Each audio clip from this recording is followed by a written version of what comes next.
mestikah rintil? Kalau boleh bertanya. Nah, kalau bertanya, saya yang jawab. Coba jawab. Boleh. Oh, boleh, oke. Selebihnya udah part pendeta. Iya, betul.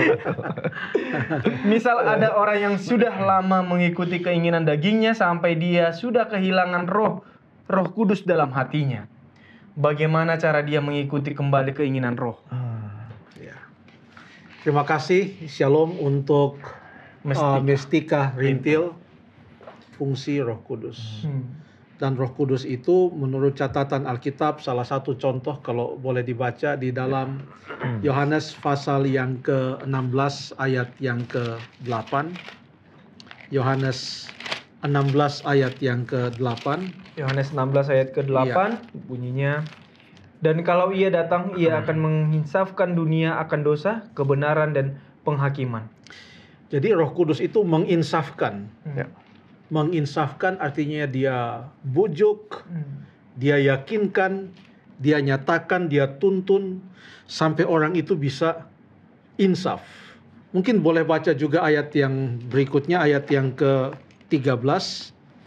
Masih dalam Yohanes pasal yang ke-16 ayat yang ke-13. Yohanes 16 ayat yang ke-13. Ya. Tetapi apabila ia datang, yaitu Roh kebenaran, ia akan memimpin kamu ke dalam seluruh kebenaran. Sebab ia tidak akan berkata-kata dari dirinya sendiri, tetapi segala sesuatu yang didengarnya itulah yang akan dikatakannya, dan ia akan memberitakan kepadamu hal-hal yang akan datang. Terima kasih. Roh Kuduslah yang memimpin kepada kebenaran. Dia yang menginsafkan. Masih ada lagi ayat-ayat lain yang membahas tentang tugas atau fungsi dari Roh Kudus. Artinya kalau Roh Kudus tidak ada dalam hati kita, kalau kita menolak Roh Kudus, ada ayat yang berkata, mungkin sekaligus dibaca saja di dalam Efesus pasal yang keempat ayat yang ke-30. Efesus pasal yang keempat ayat yang ke-30. Ayat 30. Ya.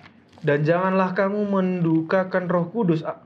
Janganlah kamu mendukakan Roh Kudus Allah yang telah memeteraikan kamu menjelang hari penyelamatan. Roh Kudus dikatakan bisa berduka.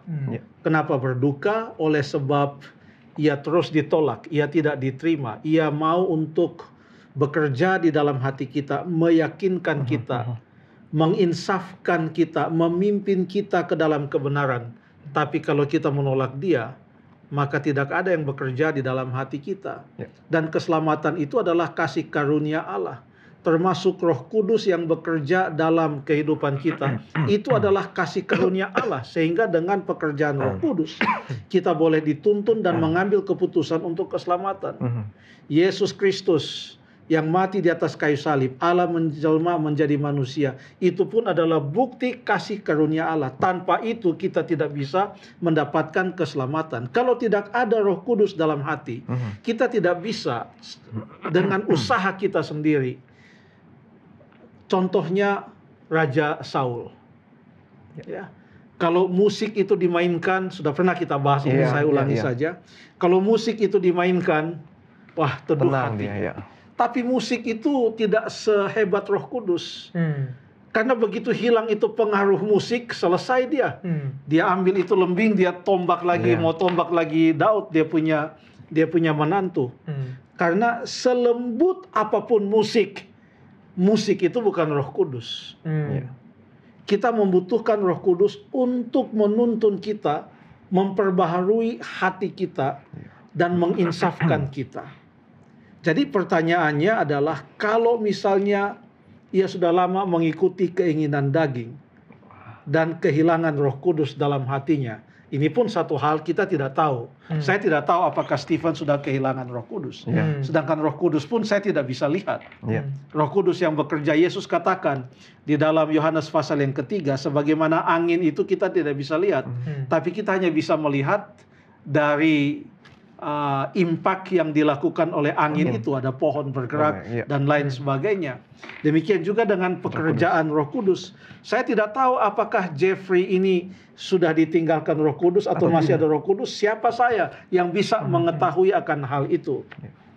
Jangan pun kita di dalam hati mengatakan, kalau ada orang yang di dalam hatinya ada bisikan, sudahlah. kamu sudah ditinggalkan oleh Roh Kudus. Kamu sudah lama mengikuti keinginan daging. Tidak ada lagi pengharapan bagimu. Engkau sudah binasa. Justru itu tanda baik.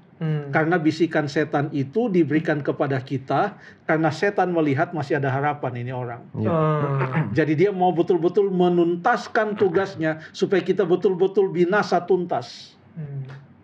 Ya. Tetapi kita bisa datang dan berdoa. Karena ada ayat yang Yesus katakan untuk kita meminta Roh Kudus. Apapun yang kita minta, kalau kita minta Roh Kudus katanya, maka Roh Kudus itu akan diberikan kepada kita.